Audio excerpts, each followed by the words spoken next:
Saya Putri Alwi Damayanti. Saya mahasiswi dari Universitas Pamulang, program studi akuntansi S1, semester 3, kelas 03 SKM 011. Di sini saya tidak sendiri, ada teman saya Pipit dan Naitolo. Demi memenuhi tugas auditing, di sini kami ingin menjelaskan pertemuan 16 tentang pemeriksaan biaya dan pajak dibayar di muka. Di sini, terutama saya ingin menjelaskan apa sih definisi biaya dan pajak dibayar di muka. Nah, biaya atau beban dibayar di muka adalah beban yang dibayar terlebih dahulu untuk suatu periode yang melebihi periode akuntansi.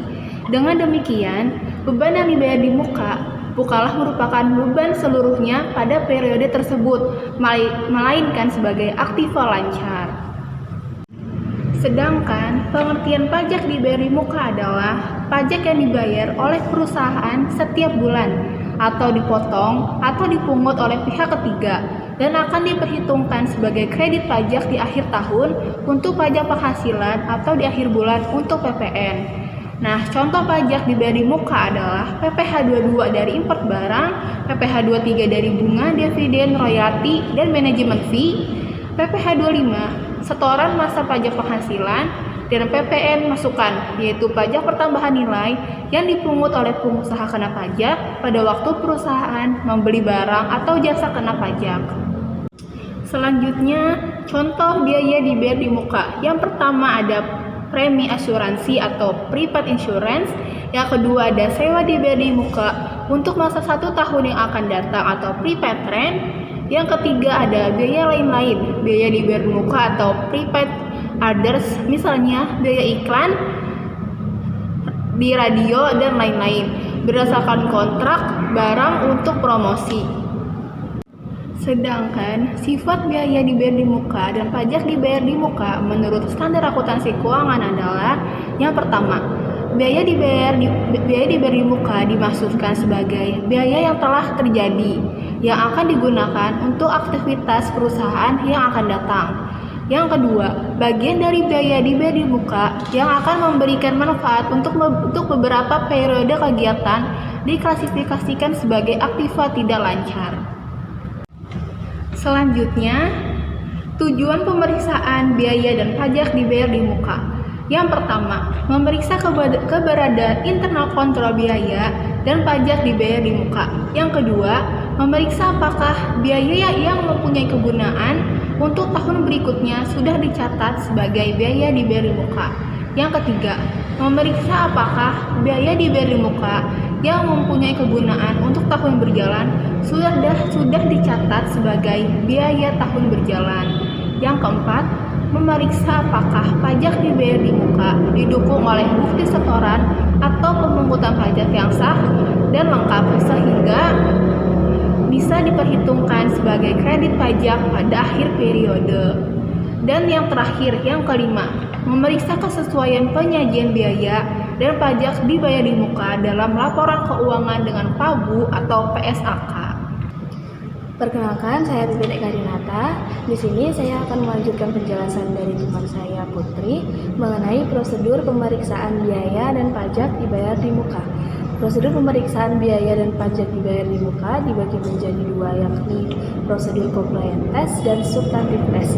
Di sini saya akan menjelaskan yang pertama, prosedur pemeriksaan untuk compliance test dibagi menjadi dua. Yang pertama, pelajari dan evaluasi internal kontrol biaya dan pajak dibayar di muka.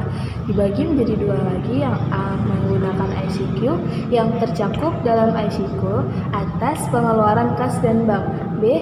Tes transaksi compliance test biaya dan pajak dibayar di muka dengan sampel pengeluaran kas dan bank dan sampel dipilih secara random. Yang kedua, tarik kesimpulan mengenai internal kontrol biaya dan pajak dibayar di muka. Nah, yang kedua, prosedur pemeriksaan biaya dan pajak dibayar di muka substantif tes. Di sini dibagi menjadi 4, yakni yang pertama, prosedur pemeriksaan substantif sewa dibayar di muka atau prepaid rent. Yang kedua, prosedur pemeriksaan substantif asuransi dibayar di muka atau prepaid insurance. Yang ketiga, prosedur pemeriksaan substantif prepaid advertising. Yang keempat, prosedur pemeriksaan prepaid tax. Nah, saya akan menjelaskan poin pertama dulu mengenai prosedur pemeriksaan substantif sewa dibayar di muka atau prepaid rent meliputi 1. Minta rincian atau schedule prepaid rent per tanggal neraca. 2. Cek ketelitian perhitungan matematis atau mathematical accuracy. Yang ketiga, cocokkan saldo prepaid rent per tanggal neraca dengan saldo buku besar prepaid rent. Yang keempat, cocokkan saldo awal prepaid rent dengan kertas kerja pemeriksaan tahun lalu. 5. Lakukan vouching untuk pembayaran prepaid rent di tahun berjalan dan periksa lease agreement. Jika sudah dilakukan di compliant test, refer ke kertas kerja compliant test. Yang keenam, tie up atau tie in, cocokkan total yang dibebankan sebagai biaya sewa ke buku besar biaya sewa. Yang ketujuh, buat usulan audit adjustment jika diperlukan. Kedua, prosedur pemeriksaan substantif premi asuransi dibayar di muka atau prepaid insurance meliputi 1. Minta rincian prepaid insurance per tanggal neraca. 2. Cek mathematical accuracy. 3. Cocokkan saldo prepaid insurance per tanggal neraca dengan saldo buku besar prepaid insurance.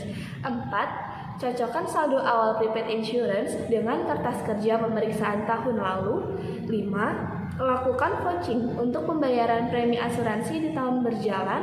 Perhatikan apakah ada diskon untuk pembayaran tersebut. 6. Periksa polis asuransi dan cocokkan data di dalam polis asuransi dengan rincian prepaid insurance.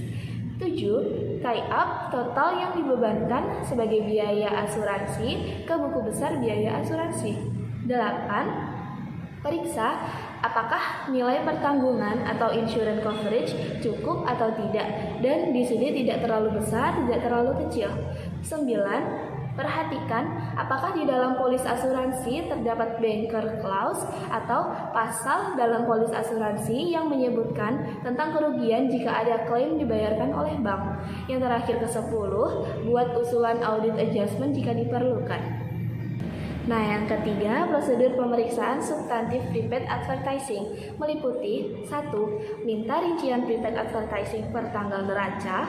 2. Cek footing dan cocokkan saldo akhir prepaid advertising ke buku besar saldo awal ke kertas kerja pemeriksaan tahun lalu. 3. Periksa bukti pembayaran dan surat perjanjian seperti iklan di TV dan lain-lain, dan bukti pembelian seperti barang souvenir.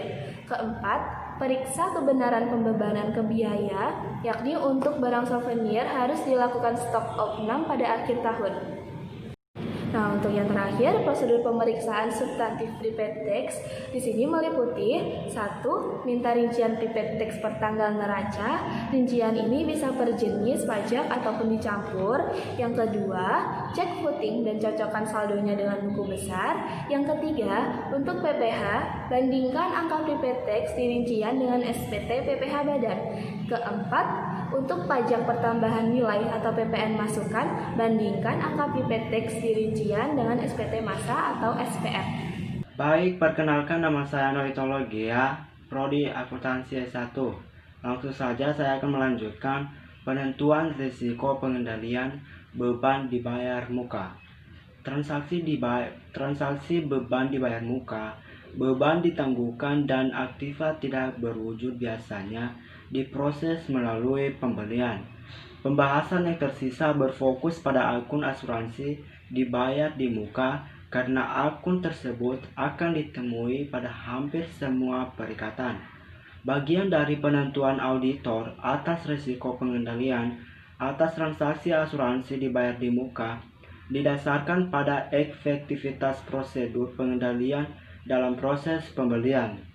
Contohnya, prosedur pengendalian dalam proses pembelian harus memastikan bahwa polis asuransi yang baru diotorisasi dengan tempat dengan tepat dan dicatat. Contoh kasus pemeriksaan beban dibayar di muka pada dasarnya akan berkaitan dengan biaya tahun berjalan. Biaya tahun berjalan adalah biaya yang dibayar di muka tetapi sudah digunakan untuk tahun pemeriksaan. Kasus tentang audit dibayar di muka diberikan dengan pembayaran dan akumulasi penggunaan.